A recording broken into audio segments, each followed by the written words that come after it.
Pandian store சீரியல்ல இன்னைக்கு என்ன நடந்திருக்கு? நம்ம பாண்டியன் குடும்பத்தோட பார்த்தீங்கன்னா, நிச்சயதார்த்தத்துக்காக அங்க தங்கமயில் வீட்டுக்கு போறாங்க. ஸோ, அங்க தங்கமயிலோட தங்கச்சி பார்த்தீங்கன்னா, அழகா கோலம் போட்டுக்கிட்டு இருக்கிறாங்க. கோலம் போட்டுக்கிட்டு இருக்கும்பொழுதே பாண்டியன் பார்த்தீங்கன்னா, அவங்க ஃபேமிலியோட நிச்சயதார்த்தத்துக்கு வந்துட்டாப்புல.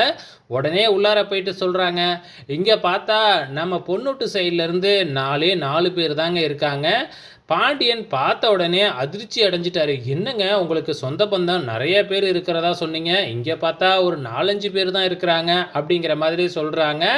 இத கேட்ட உடனே என்ன பதில் சொல்றாங்க அப்படின்னு பார்த்தீங்கன்னா, "இல்லைங்க, நேரம் ரொம்பவுமே கம்மியா இருந்துச்சு. அதனால எல்லாரையுமே கூப்பிட முடியல. ஒருத்தவங்கள கூப்பிட்டுட்டு ஒருத்தவங்கள விட்டுட்டோம்னா, அவங்க சண்டைக்கு வருவாங்க. அதனால தான் எல்லாத்தையுமே கல்யாணத்துக்கு கூப்பிட்டுக்கலாம் அப்படின்னு விட்டுட்டோம்." அப்படின்னு பொய் சொல்றாங்க வாய் கூசாம. ஸோ, இருந்தாலும் பாண்டியனுக்கு கொஞ்சம் சங்கடமா தான் இருக்கு. ஏன்னா, பாண்டியனோட வீட்ல இருந்து வந்த ஆட்கள விட, அவங்க சொந்தக்காரங்களோட ஆட்கள் ரொம்ப கம்மியா இருக்கு. அந்த அளவுக்கு தான் போய்க்கிட்டு இருக்கு.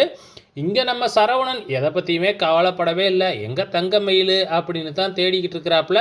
எல்லாருமே பார்த்தீங்கன்னா, அங்க உட்காந்துக்கிட்டு ஆளாளுக்கு ஒவ்வொண்ணு பேச ஆரம்பிக்கிறாங்க.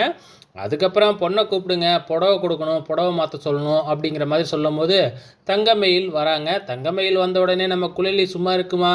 இல்ல, இல்ல, மாப்பிள்ளையோட அக்கா தான் புடவைய குடுக்கணும் அப்படின்னு சொல்லிட்டு, வாண்டடா அவங்களே போய் புடவையெல்லாம் தங்கமயிலுக்கு குடுத்து கட்டிக்கிட்டு வர சொல்றாங்க. தங்கமயில் உள்ளார போயிட்டு புடவையே எனக்கு பிடிக்கவே இல்ல அப்படின்னு அவ தங்கச்சிகிட்ட சொல்லிக்கிட்டு இருக்கும் பொழுதே, இங்க குழலி, அதுக்கப்புறம் மீனா, ராஜி, அப்புறம் பார்த்தீங்கன்னா அரசி இவங்க எல்லாருமே உள்ளார போறாங்க. ஆளாளுக்கும் உள்ளார போயிட்டு தங்கமயில்ட்ட கேள்வி மேல கேள்வியா கேட்டுக்கிட்டே இருக்கிறாங்க. தங்கமயில் என்ன சொல்றதுன்னே தெரியாம முழிச்சுக்கிட்டு இருக்கிறாங்க. ஸோ, இங்க என்ன நடந்துகிட்டு இருக்கு? இங்க தங்கமயிலோட அம்மா பார்த்தீங்கன்னா, பயந்துகிட்டே இருக்கிறாங்க. இவங்க உள்ளார போயிருக்காங்களே! ஏதாச்சும் கேள்வி கேட்டு தங்கமயில் உளறி வச்சிற போது அப்படின்னு அவங்களும் உள்ளார போறாங்க. கரெக்ட்டா பார்த்தீங்கன்னா, இந்த குழலி தங்கமயிலோட நகைய பிடிச்சுக்கிட்டு, "இவ்ளோ சூப்பரா இருக்கே!" அப்படின்னு சொல்லி கேள்வி கேட்டுக்கிட்டு இருக்கிறாங்க. ஸோ, வெயிட் பண்ணி பார்க்கலாம். நாளைக்கு என்ன நடக்கப் போகுதுன்னு.